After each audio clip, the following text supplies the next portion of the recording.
Hey there, Connor from Worldwidebirder here. I've traveled to one of my favorite birding locations in north central Iowa on this blustery winter day to see what birds can be found in sub-zero temperatures. The temperature is currently 11 degrees. The real feel is -8 with the wind chill, so plenty cold today.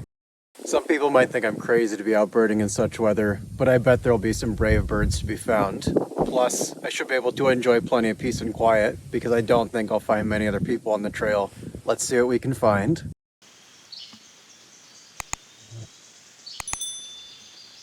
On cold, windy winter days, I enjoy birding in wooded habitats, as these locations offer some shelter from the elements. Clawson's Cove contains a nice mix of habitats with its hardwood forests, pothole wetlands, and restored prairie. This mosaic of habitat should host a nice diversity of bird species, but we'll see what bird species can stand to be out in the cold. My goal for the day is to observe 15 bird species, so I better get started before I freeze. My first bird of the day was a bald eagle, immediately followed by a few American crows perched right next to the raptor. The bald eagle soon took flight, revealing that it was likely a fourth-year bird, as its head and tail were mostly white, with small amounts of brown feathers left. My third bird of the day also happened to be my best bird of the day, as white-throated sparrows are uncommon in northern Iowa during winter. However, it does seem that they're becoming less notable, with numbers increasing here just about every winter thanks to a warming climate. The white-throated sparrow was hanging out with my fourth bird of the day, an American tree sparrow.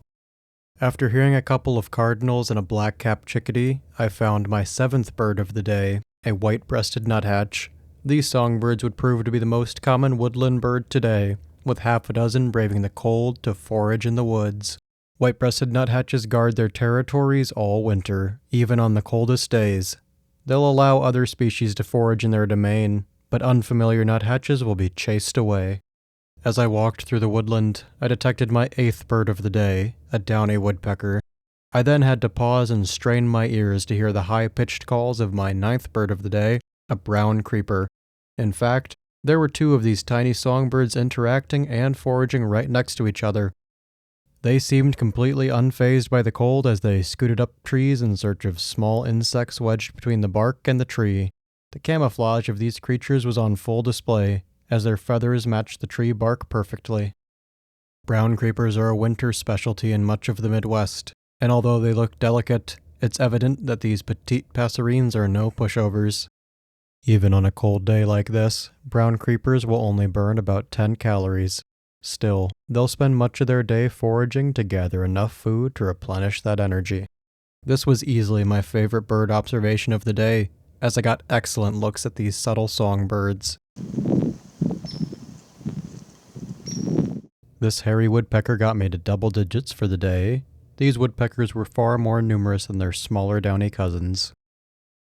Unsurprisingly, there were no herons incubating eggs on their nests at the rookery today.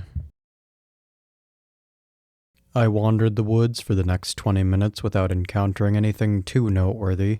A red-tailed hawk sounded off and flew over me, bringing my total to 11 birds on the day. Otherwise, new birds eluded me until a fun surprise. Alright, I just flushed a barred owl. Hopefully I can track that one down and get some videos, but in the meantime, I'm at 12 species for the day. Only 2 woodpeckers though, downy and hairy, so hoping I can get a few more to add to my day's list. I didn't have any luck relocating the owl, but I did find a white-breasted nuthatch that was sorting through leaf litter for a meal from the safety of a tree. Has anyone else seen a nuthatch do this before? Let me know in the comments. A hole in the ice of Clear Lake provided me with my 13th bird species of the day, Canada geese. There were dozens that congregated at this oasis of water, and despite my attempts to find a cackling goose or any other waterfowl, I came up short. People don't often pay attention to Canada geese due to their sheer abundance, but these birds have some amazing adaptations.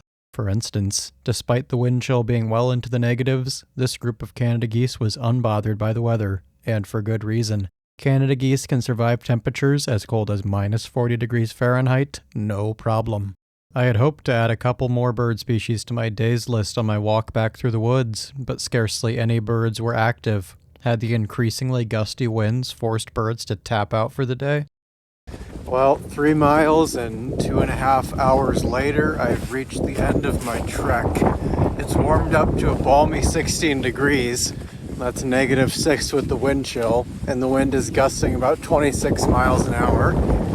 It wasn't great conditions to see birds today. I did not get my goal of 15 birds, instead only getting 13 birds. I just flushed a rooster pheasant, so make that 14 birds on the day. I hate to leave without getting that one bird to get me to my goal of 15, so we'll see if we can get a 15th bird on the way out.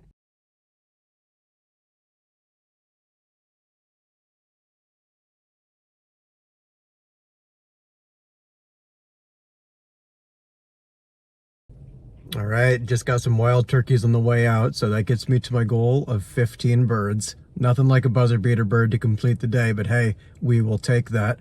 15 birds on a day with sub-zero temperatures. I was pleased with my total of 15 bird species observed on this frigid day, as it proves the incredible extremes that birds will endure to survive. Although I encountered good bird diversity, there were a few notably absent birds. First was the red-bellied woodpecker. This species should have been abundant in the hardwood forest habitat, but none were to be found today. Their range extends all the way up to northern Minnesota and southern Canada, so I assumed they could take the cold of northern Iowa. Perhaps on cold and windy days like this, they just hunker down and rest for most of the day. Have any of you observed red-bellied woodpeckers in sub-zero temperatures? Let me know in the comments. Another bird that I missed today was the blue jay. Like most corvids, blue jays can tolerate cold temperatures quite well, so I suspect that they simply weren't foraging in my patch of woods today. For those who prepare for a birding hike in sub-zero temperatures by wearing the proper gear, the experience can be quite enjoyable, as you'll likely be rewarded with solitude and be able to observe a nice array of bird species. What is the coldest temperature you've birded in? I'd love to know, so be sure to tell me in the comments. If you'd like to become more familiar with some of the birds mentioned in this video, I would encourage you to check out this quiz about 17 backyard birds of eastern North America. For more Worldwidebirder content, be sure to join my flock and subscribe to this channel. This is Connor from Worldwidebirder, signing off.